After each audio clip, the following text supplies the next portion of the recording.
When a blue bespectacled gorilla named Winston started talking to me at the beginning of the game, I knew Overwatch was a game I was gonna like.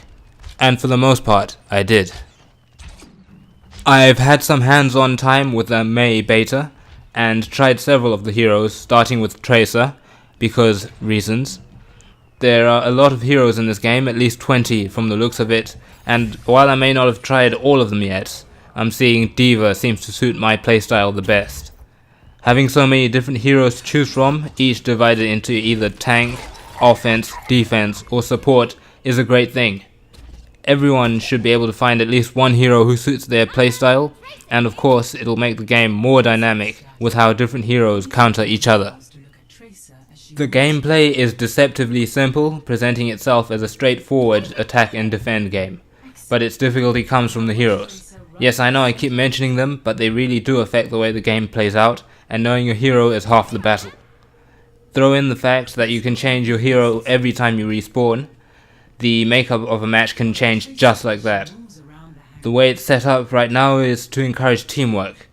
Effectively using your team's strengths and knowing which hero to pick and when could be the key to this game.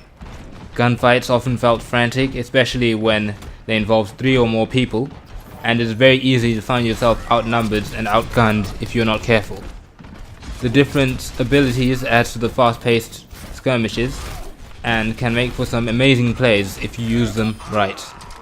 As it stands, the game is shaping up to be a fun and engaging title, but I feel the maps are a little bit too big for the 6 versus 6 player count.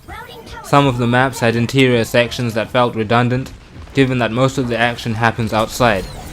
The game also tends to respawn you miles away from the action, which means it can take a while to get back into play. The problem is even worse when you're spawned inside a building and have to navigate the labyrinth of corridors to get back out again. The lack of a minimap doesn't help things either. Speaking of minimaps, there's a general lack of visual feedback from the game as to what's happening in the match. I haven't seen any form of scoreboard to tell players which team is winning a match, and this is not too big of a problem, but it can be confusing to see the defeated message at the end of a match and not even knowing you are losing to begin with. However, I guess the bar at the top of the screen can tell you the state of the match. Outside of playing the AI and the Mystery Heroes game mode, the Overwatch beta only packed one competitive mode. I hope there'll be more in the full release, otherwise it will get old very fast. Graphically, the game is a treat with its vibrant art style. I mean, you can see the graphics in this video, and they do look good. Performance was very smooth on my first day of play, but for whatever reason, I got heavy stuttering and frame rate drops on my second day. Maybe there was something running in the background I wasn't aware of, because I know Overwatch can run buttery smooth. Overall, the Overwatch beta was a good show, and Blizzard are on the right track. What the full release needs is perhaps more depth to its gameplay, even if a lot of it will come from the players learning their heroes. As it stands, the game looks like it will be an interesting title that may suffer from poor replay value, and isn't a game I'll be rushing out to buy anytime soon, but that's not to say it's a bad game, because it's not.